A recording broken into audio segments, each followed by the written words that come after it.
نحمده ونصلي على رسوله الكريم اما بعد فاعوذ بالله من الشيطان الرجيم بسم الله الرحمن الرحيم رب اشرح لي صدري ويسر لي امري واحلل عقدة من لساني يفقهوا قولي ان الله يأمركم ان تؤدوا الامانات الى اهلها، بے شک اللہ تم کو حکم دیتا ہے کہ امانتیں اس کے اہل لوگوں کے حوالے کرو۔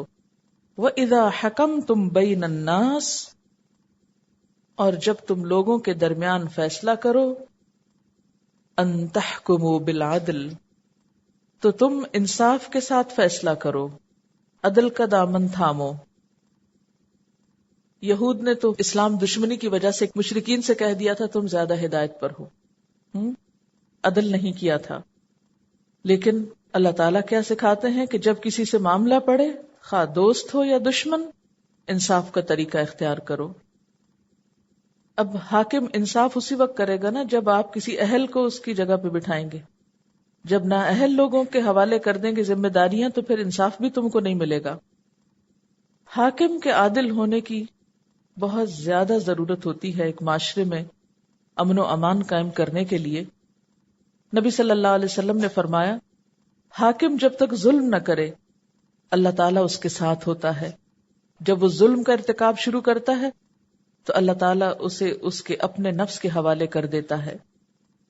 اور حاکم کے لیے انصاف کی اس قدر اہمیت ہے کہ نبی صلی اللہ علیہ وسلم نے فرمایا، انصاف کرنے والے اللہ کے نزدیک ہوں گے، رحمان عز و جل کے دائیں نور کے ممبروں میں ہوں گے، یعنی رحمان کے دائیں ہاتھ نور کے ممبروں میں ہوں گے، اور رحمان کے دونوں ہاتھ دائیں ہیں جو اپنے فیصلے کے وقت اپنے اہل میں اور اپنے رعایا میں انصاف سے فیصلے کرتے ہیں۔ یعنی یہ فیصلہ صرف حکومت کا نہیں، اور اس حاکم سے مراد کوئی جج ہی نہیں بلکہ اس سے مراد گھر کی دنیا بھی ہے، یعنی گھر میں بھی اگر فیصلہ کرنا پڑے۔ ابھی پیچھے آپ نے پڑھا نا کہ جب میاں بیوی میں جھگڑا ہو جائے تو حکم من اہلہ و حکم من اہلہا مقرر کرو، تو ان کو بھی کیا کرنا چاہیے؟ انصاف سے کام لینا چاہیے۔ اگر آپ ماں ہیں تو آپ کو اپنے بچوں کے جھگڑے میں انصاف سے کام لینا چاہیے، یعنی ہر شخص کہیں نہ کہیں انصاف کر رہا ہوتا ہے تو اسے اس کا دامن نہیں چھوڑنا چاہیے۔ اسی طرح آپ صلی اللہ علیہ وسلم نے فرمایا، قیامت کے دن اللہ تعالیٰ 7 قسم کے آدمیوں کو اپنے سائے میں رکھے گا، اور یہ ایسا دن ہوگا جب کسی اور جگہ کوئی سایہ نہ ہوگا، صرف ایک ہی سایہ ہوگا۔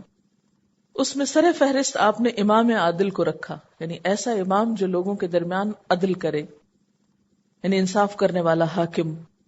دوسرا وہ نوجوان جس نے جوانی میں خوش دلی سے اللہ کی عبادت کی۔ ہم تو کیا کرتے ہیں، کیا چاہتے ہیں؟ ابھی تو ہم جوان ہیں، بوڑھے ہوں گے تو کچھ کریں گے۔ اچھا ہم خود نہ بھی کہیں تو لوگ جو کہتے رہتے ہیں ابھی سے تمہیں کیا مشکل آ گئی کہ تم قرآن پڑھنے لگ گئے۔ تیسرا وہ شخص جس کا دل مسجد میں اٹکا رہتا ہے، اور ہم ایسے شخص کو کیا کہتے ہیں؟ ملا کی دوڑ مسجد تک۔ چوتھے وہ 2 شخص جنہوں نے اللہ کی خاطر دوستی کی، اسی کی خاطر اکٹھے رہے، اور آخر موت نے جدا کیا۔ یعنی اللہ کی خاطر، کیونکہ اللہ ہمیشہ سے ہمیشہ رہے گا، حی قیوم ہے، تو اس کی خاطر جو محبت ہوتی ہے وہ چھوٹی چھوٹی باتوں پہ ناراضگی میں نہیں بدلتی، اور وہ چھٹتی نہیں، ختم نہیں ہوتی۔ تو ایسے لوگوں کو بھی اللہ تعالیٰ وہیں جگہ دے گا۔ لیکن آج کل کی دوستیاں کس پر ہیں؟ مال پر، عہدے پر۔ اب دیکھیں جن کے پاس عہدہ ہوگا ان کے ہزاروں دوست ہوں گے، اور جب وہ عہدہ جائے گا تو دوستوں کا سمندر بھی بہہ جائے گا۔ 5واں وہ شخص جسے کسی مالدار اور حسن و جمال والی عورت نے بدکاری کے لیے بلایا تو اس نے کہہ دیا کہ میں اللہ سے ڈرتا ہوں، یعنی ایسی دعوت قبول نہیں کی۔ 6واں وہ شخص جس نے اللہ کی راہ میں یوں چھپا کے صدقہ دیا کہ دائیں ہاتھ نے جو کچھ دیا بائیں کو اس کی خبر تک نہ ہوئی۔ 7واں وہ شخص جس نے تنہائی میں اللہ کو یاد کیا اور اس کی آنکھیں بہہ نکلیں، اکیلے میں اللہ کو بیٹھ کے یاد کر کے رو پڑا۔ ان اللہ نعم ما یعظکم بہ، اللہ تعالیٰ تم کو کتنی اچھی نصیحت کرتا ہے، نہایت عمدہ نصیحت کرتا ہے۔ نعمہ جو ہے کلمہ تحسین ہے۔ ان اللہ کان سمیعا بصیرا، بے شک اللہ تعالیٰ سننے والا ہے، دیکھنے والا ہے۔ یا ایھا الذین آمنوا، اب جنت میں جانے کے لیے ایک اور نیک عمل، اطیعوا اللہ، اللہ کی اطاعت کرو، واطیعوا الرسول، اور رسول کی اطاعت کرو صلی اللہ علیہ وسلم، وَأُولِي الْأَمْرِ مِنْكُمْ، اور اپنے میں سے امر والوں کی، صاحب امر لوگوں کی. وہ کون؟ یعنی حاکم. اصل حاکمیت تو اللہ ہی کی ہے. الا لہ الخلق والامر، یاد رکھو اللہ ہی کے لیے خاص ہے خالق ہونا اور حاکم ہونا. ان الحکم الا للہ، حکم کسی کا نہیں بجز اللہ کے. اصل حکومت تو اسی کی ہے، اسی لیے سب سے پہلے کیا فرمایا؟ اطیعوا اللہ، اور اس کے بعد کس کا درجہ آتا ہے؟ اطیعوا الرسول، اور رسول کی اطاعت بھی دراصل اللہ ہی کی اطاعت ہے. وَمَن يُطِعِ الرَّسُولَ فَقَدْ أَطَاعَ اللَّهَ، جس نے رسول کی اطاعت کی پس تحقیق اس نے اللہ کی اطاعت کی. یہ مستقل بالذات نہیں، علیحدہ کوئی چیز نہیں. نبی صلی اللہ علیہ وسلم نے فرمایا جس نے میری اطاعت کی اس نے اللہ کی اطاعت کی، جس نے میری نافرمانی کی اس نے اللہ کی نافرمانی کی. اس کے بعد تیسرا درجہ کس کا آتا ہے؟ اور کس کی بات مانو؟ اولی الامر کی، یعنی اپنے میں سے اختیار والوں کی. دینی معاملات میں علماء فقہا، دنیاوی معاملات میں حکام یعنی حکومت کے چلانے والے. اور یہ اطاعت بھی مستقل نہیں بلکہ اللہ کی اطاعت کے تابع ہوگی. حدیث میں آتا ہے لا طاعۃ لمخلوق فی معصیۃ الخالق، مخلوق کی اطاعت جائز نہیں جہاں معصیت ہو خالق کی، یعنی اللہ کی نافرمانی میں کسی بندے کی فرما برداری نہیں ہوگی. فَإِن تَنَازَعْتُمْ فِي شَيْءٍ، پھر اگر تم نے کھینچا تانی کی. تنازع کس کو کہتے ہیں؟ تنازع کا لفظ نون زے عین سے ہے. نزع کا مطلب ہوتا ہے کھینچنا، اور تنازع کیا ہوتا ہے؟ بات کو ایک دوسرے سے کھینچ کر اپنے حق میں کرنے کی کوشش کرنا، باہم اختلاف کرنا. اور اس میں کون سے تنازع مراد ہیں؟ سیاسی، مذہبی، فقہی، ہر قسم کے تنازع. اگر تمہارا کسی بات میں اختلاف ہو جائے، تنازع ہو جائے، جھگڑا ہو جائے تو پھر کیا کرو؟ فردوہ، تو لوٹاؤ اس کو. کس کی طرف؟ اللہ، اللہ کی طرف. والرسول، اور رسول کی طرف. بس اس کے آگے کوئی تیسری اتھارٹی نہیں. تو اس سے کیا پتہ چلتا ہے کہ اختلافات کی صورت میں انسان کو فیصلہ کہاں سے کروانا چاہیے؟ سب سے پہلے اللہ کی کتاب کی طرف لوٹے. اگر وہاں بات نہ ملے تو کہاں دیکھے؟ نبی صلی اللہ علیہ وسلم کی سنت میں. اگر وہاں مل جائے تو پھر کیا کرے؟ وہ بات لے لے. اور اگر ان دو میں نہ ہو تو پھر کیا ہو؟ پھر قیاس کیا جائے ان دونوں کو سامنے رکھتے ہوئے. پھر علماء کا اجتہاد ہوگا. آپ دیکھیں کہ جہاں تک قرآن پاک کی بات ہے تو کسی کو اس میں اختلاف نہیں ہوتا. سنت کی بات ہے اس میں اختلاف نہیں ہوتا. یہ مسلمانوں کے درمیان تنازع کب شروع ہوتا ہے؟ جب ان دو کو چھوڑ کر کسی تیسرے کو مرکز عقیدت بنایا جاتا ہے. اور کسی تیسرے پر ایمان لانے کے لیے تو ہم کو نہیں کہا گیا کہ کہا گیا. یہ صاف آیت کیا بتا رہی کہ اختلافات کی شکل میں اللہ اور رسول.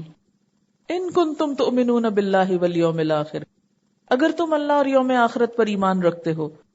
ذالک خیر و احسن تأویلا، یہ زیادہ اچھا ہے اور انجام کے اعتبار سے بھی بہتر ہے. تأویل انجام کو کہتے ہیں نا، اعلی یولس. لیکن ہمارے ہاں جھگڑے کیوں ہوتے؟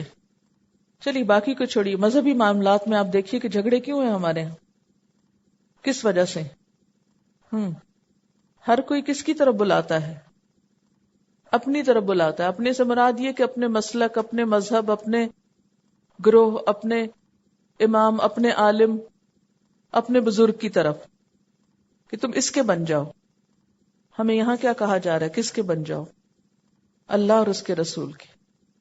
کئی دفعہ ایسا ہوتا ہے کہ اللہ اور اس کے رسول کی بات چھوڑ کر پھر اس سے نچلی بات کو لیا جاتا ہے. یہاں سے جھگڑا شروع ہوتا ہے. ایک چھوٹی سی مثال ہے، جیسے عورت مسجد جائے یا نہ جائے، اس میں ہم یہ دیکھیں گے کہ اللہ کے رسول صلی اللہ علیہ وسلم نے کیا فرمایا. اگر کوئی شخص وہ بات چھوڑ دے کہ آپ نے کیا فرمایا اور اس کے بعد کی کسی اور کی بات کو دلیل بنا لے تو جھگڑا ہی جھگڑا ہے نا.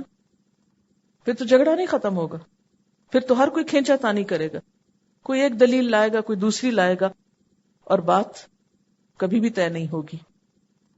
لیکن اگر ہم سب اس پر متفق ہو جائیں کہ اللہ کے رسول صلی اللہ علیہ وسلم نے یہ فرمایا کہ اللہ کی بندیوں کو مسجد جانے سے مت روکو، تو جھگڑا ختم ہو جائے گا.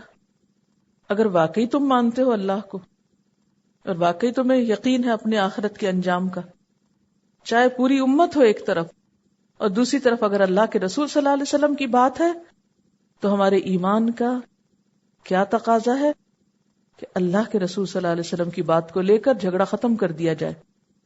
لیکن جب ہم اس پہ نہیں مطمئن رہتے پھر بھی پوچھتے ہیں، اچھا جب کسی کو بسا اوقات بتایا جاتا ہے نا کہ یہ بات اللہ کے رسول صلی اللہ علیہ وسلم فرمائی، تو لوگ کہتے ہیں اچھا پھر ہمارے امام نے کیا کہا اس پر. تو پھر جب ہمارے امام نے یہ کہا اور تمہارے نے یہ کہا اور اس کے نے یہ کہا، تو پھر تو ایک لمبے بحث چھڑ گئی. لوگوں کی سوچ اسی سے منتشر ہو گئی.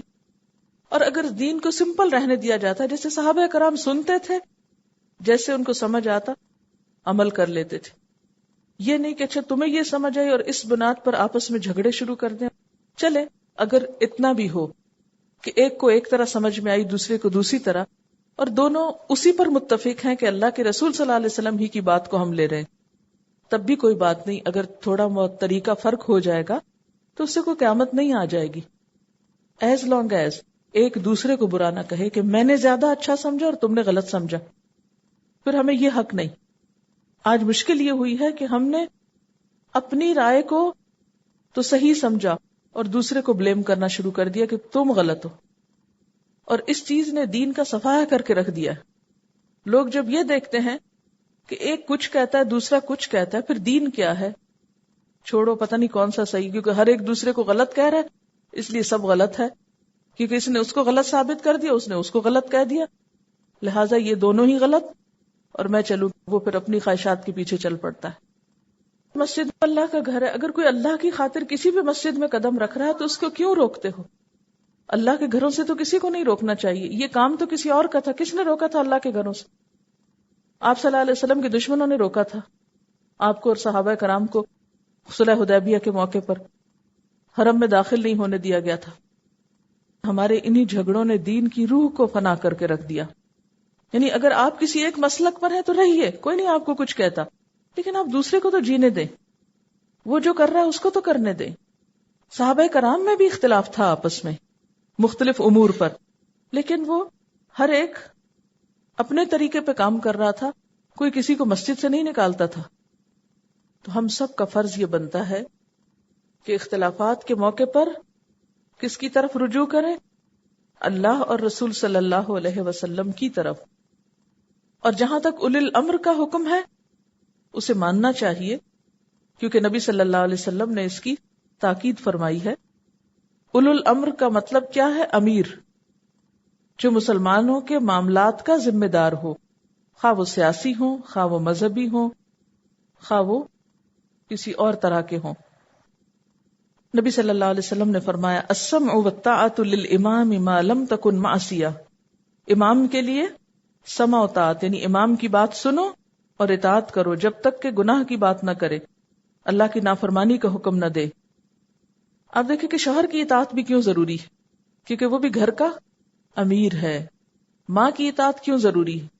کیونکہ وہ بچوں کی امیر ہے، یعنی امیر کے قائم مقام ہے. ماں تو ماں ہے لیکن امیر کے قائم مقام ہے.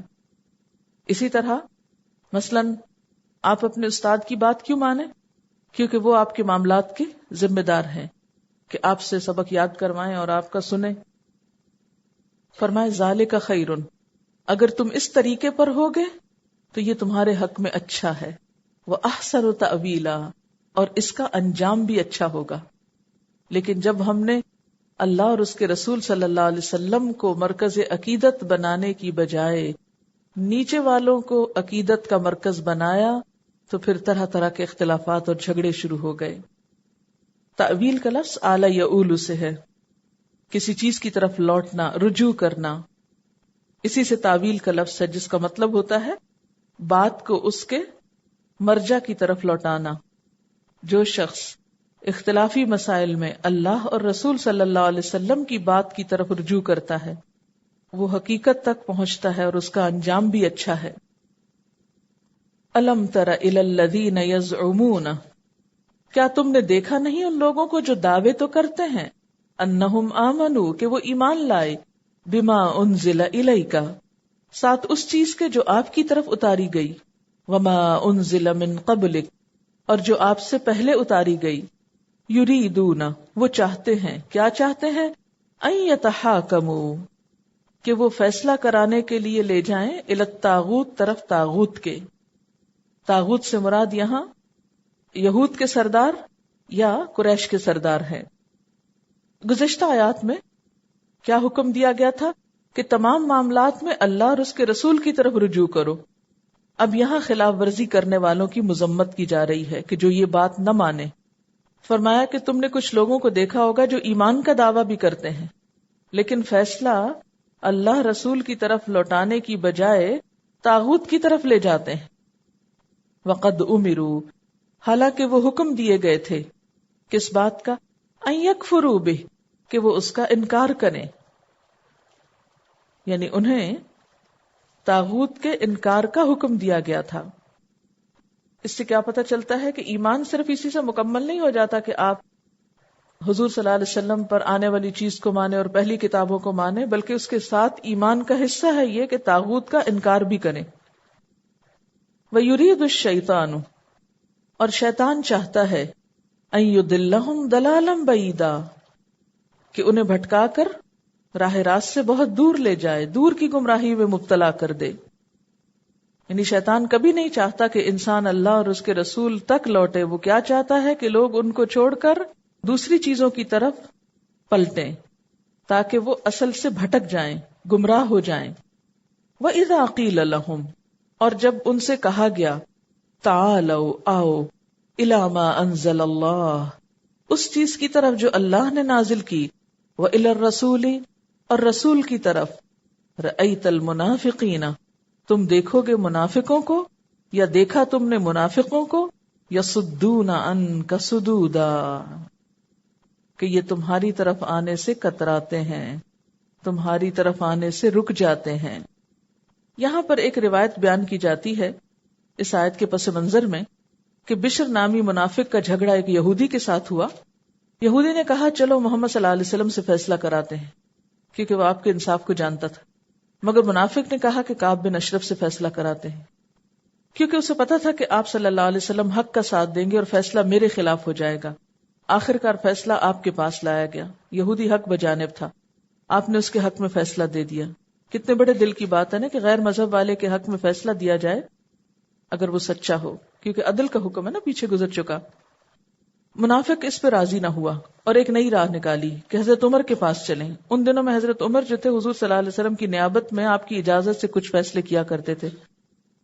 اب یہ ہوا کہ حضرت عمر کے پاس جب وہ پہنچا، حضرت عمر نے معاملے کی حقیقت جانی۔ جب انہیں پتہ چلا استفسار کرنے پر کہ یہ حضور صلی اللہ علیہ وسلم کے فیصلے کے بعد ان کے پاس آئے، تو انہوں نے تلوار نکالی اور منافق کا سر اڑا دیا۔ اب اس پر ایک ہنگامہ کھڑا ہو گیا۔ کیا ہوا؟ فَكَيْفَ إِذَا أَصَابَتْهُمْ مُصِيبَةٌ، پھر کیا ہوا جب پہنچی ان کو ایک مصیبت؟ کون سی؟ اس شخص کے قتل کی۔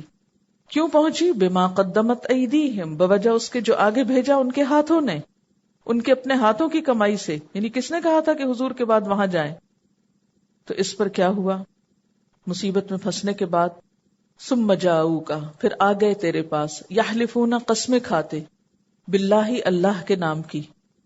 کیا کھا رہے تھے قسمیں؟ کس بات پر؟ ان اردنا الا احسانا و توفیقا، کہ خدا کی قسم ہم تو صرف بھلائی چاہتے تھے، ہماری نیت یہ تھی کہ فریقین میں کسی طرح موافقت ہو جائے۔ توفیق، موافقت اور احسان، بھلائی۔ یعنی ہم حضرت عمر کے پاس اس لیے نہیں گئے تھے کہ ان سے فیصلہ کرائیں، ہم تو اس لیے گئے تھے کہ وہ دونوں کے درمیان کوئی صلح کرا دیں۔ توفیق کا مطلب ہوتا ہے دو چیزوں میں مطابقت کرنا، اور اللہ کی توفیق کیا ہوتی ہے کہ انسان جب کوئی فیصلہ کرتا ہے تو اللہ تعالی انسان کے لیے اس راستے کو آسان کر دیتا ہے. لیکن نیت اور ارادے کے بغیر نہیں توفیق ہوتی. توفیق کا کیا مطلب ہوتا ہے؟ موافقت پیدا کرنا، یعنی آپ کے ارادے اور اللہ کی مرضی میں موافقت ہو جاتی. کہا جاتا ہے کہ منافق کے قتل کے بعد اس کے وارث جو تھے آپ صلی اللہ علیہ وسلم کے پاس آئے اور حضرت عمر کے قصاص کا مقدمہ دائر کیا اور بنیاد یہ بنائی کہ ہمارا ارادہ آپ کے خلاف فیصلہ لینا نہیں تھا، بلکہ ارادہ تھا کہ وہ فریقین میں صلح کرا دیں، یعنی عمر فریقین میں صلح کرا دیں، اور اس پر انہوں نے قسمیں کھائیں. اولئک الذین، یہ وہ لوگ ہیں، یعلم اللہ ما فی قلوبہم، اللہ جانتا ہے جو ان کے دلوں میں ہے، یعنی جو زبانوں سے کہہ رہے ہیں وہ بھی پتہ ہے اس کو، اور جو دلوں میں ہے وہ بھی معلوم ہے. فاعرض عنہم، ان سے اعراض برتیے، وعظہم، اور ان کو نصیحت کیجئے. اب آپ خود سوچیں کہ ایسے لوگوں کے ساتھ جو یوں جھگڑالو بن کے آ جائیں کیا معاملہ کرنا چاہیے. کتنی بڑی نصیحت یہاں سے پتہ چل رہی، یعنی وہ جھگڑتے ہوئے مقدمہ کرنے آ رہے ہیں حضرت عمر کے خلاف. اللہ تعالیٰ کیا فرما رہے ہیں؟ اب کیا کریں آپ ان کے ساتھ؟ اعرض عنہم، ان کو اگنور کریں، وعظہم، اور ان کو نصیحت کریں، وقل لہم فی انفسہم قولا بلیغا، اور ان کے دلوں میں اترنے والی بات کریں. تو اعرض عنہم کا مطلب پھر کیا ہوا؟ یہ مطلب نہیں کہ ان کو چھوڑ دیں ان کے حال پہ اور خود آپ اپنا کام کریں، بلکہ سمجھا کے چھوڑیں. جب ہمیں کسی سے اعراض کرنا ہوتا ہے تو ہم کیا کرتے ہیں؟ معاملہ وہیں الجھا چھوڑ کے خود منہ موڑ لیتے ہیں، روٹھ بیٹھتے ہیں. ہاں نہیں، اعراض کا بھی ایک بہترین طریقہ ہے کہ اپنی بات پہنچا کر اعراض کیا جائے. یہاں ایک بہت اچھا اصول دیا جا رہا ہے، اگر عملی زندگی میں اس پر عمل کیا جائے تو بہت سے مسئلوں کا حل ہو سکتا ہے. اور حکمت یہ سجھائی جا رہی ہے کہ دشمنوں کی سازشوں کو عفو درگزر، واعظ و نصیحت اور قولاً بلیغا کے ذریعے ناکام بنایا جائے. جواب میں الجھ کر نہیں، بلکہ احسن طریقے سے. محض خاموشی کافی نہیں. اچھا، بعض لوگوں کو آپ نے دیکھا ہوگا نا، ان کے درمیان جھگڑا ہو جاتا ہے نا، تو اگر ایک ان میں سے اعراض برتنا چاہتا ہے تو وہ کیا کرتا ہے؟ اپنی پوزیشن کو کلیئر کیے بغیر ہی خاموشی اختیار کر لیتا ہے، اور دوسرا فریق مزید پھر شیر ہوتا ہے. پھر فرمایا وما ارسلنا من رسول، اور نہیں بھیجا ہم نے کوئی بھی رسول الا لیطاع باذن اللہ، مگر اس لیے کہ اللہ کے اذن سے اس کی اطاعت کی جائے. یعنی رسول اس لیے نہیں آتا کہ لوگ بس اس کے عقیدت مند ہو جائیں اور اس کی بارگاہ میں الفاظ کے گلدستے پیش کیا کریں اور صرف نعتیں پڑھ کر ان کو خوش کیا کریں. رسول تو اس لیے آتے ہیں کہ لوگ ان سے اپنی زندگی اچھی طرح بسر کرنے کا طریقہ معلوم کریں اور اس طریقے پر پھر عملاً کاربند بھی ہوں، اس پر عمل بھی کریں. لیکن ہم کیا کرتے ہیں؟ ہم نے اللہ کے رسول صلی اللہ علیہ وسلم کے ساتھ کیا معاملہ کر رکھا ہے؟ ہمارا ان کے ساتھ کیا تعلق ہے؟ کسی ایک سنت پر عمل کرنا نہیں چاہیں گے، لیکن عقیدت کے بڑے بڑے دعوے کریں گے. تو اللہ تعالیٰ کیا فرما رہے ہیں کہ ہم نے رسول کو اس لیے نہیں بھیجا کہ لوگ اس کی شان میں خراج عقیدت پیش کرتے رہیں، اس لیے بھیجا ہے کہ ان کی بات مانا کریں، ان کی اطاعت کریں، ان کی سنت پر چلیں. کیونکہ بہت سے لوگ آپ نے دیکھا ہوگا عشق رسول کے دعوے کرتے ہیں، آپ کی محبت میں روتے ہیں، لیکن کسی بھی ظاہری باطنی سنت پہ عمل نہیں کرتے. آپ نے فرمایا تھا کہ میں اخلاق کی تکمیل کے لیے بھیجا گیا ہوں. اخلاق نام کی چیز نہیں ہوتی ان میں، اور ویسے وہ عشق رسول میں رو رہے ہوتے ہیں. تو اللہ تعالیٰ فرماتے ہیں کہ ہم نے تو رسول بھیجا ہی اس لیے کہ اس کی اطاعت کرو. لیکن کیسی اطاعت؟ بِإِذْنِ اللہ، اللہ کی مرضی کے مطابق. وَلَوْ أَنَّهُمْ إِذْ ظَلَمُوا أَنفُسَهُمْ جَاءُوكَ فَاسْتَغْفَرُوا اللَّهَ وَاسْتَغْفَرَ لَهُمُ الرَّسُولُ، اگر انہوں نے یہ طریقہ اختیار کیا ہوتا کہ جب یہ اپنے جان پہ ظلم کر بیٹھے تھے تو تمہارے پاس آ جاتے اور اللہ سے معافی مانگتے، اور رسول صلی اللہ علیہ وسلم بھی ان کے لیے معافی کی درخواست کرتے، لَوَجَدُ اللَّهَ تَوَّابًا رَحِيمًا، تو یقیناً اللہ کو بخشنے والا اور رحم کرنے والا پاتے. یعنی ان لوگوں کو آپ سے جھگڑنے کی بجائے اور آپ سے اعراض کرنے کی بجائے، آپ کا فیصلہ چھوڑ کر حضرت عمر سے فیصلہ کرنے کی بجائے کیا کرنا چاہیے تھا کہ اگر ان سے غلطی ہو ہی گئی تھی تو پھر آپ کی بارگاہ میں حاضر ہو جانا چاہیے تھا، آپ سے معافی مانگ لینی چاہیے تھی اور آپ سے یہ درخواست کرنی چاہیے تھی کہ آپ بھی ان کے لیے معافی مانگیں اللہ سے ان کے قصوروں پر، تو ان کے قصور معاف ہو جاتے. لوجد اللہ تواب الرحیم. وآخر دعوانا ان الحمد للہ رب العالمین. سبحانک اللہم وبحمدک نشہد ان لا الہ الا انت نستغفرک ونتوب الیک. والسلام علیکم ورحمۃ اللہ وبرکاتہ.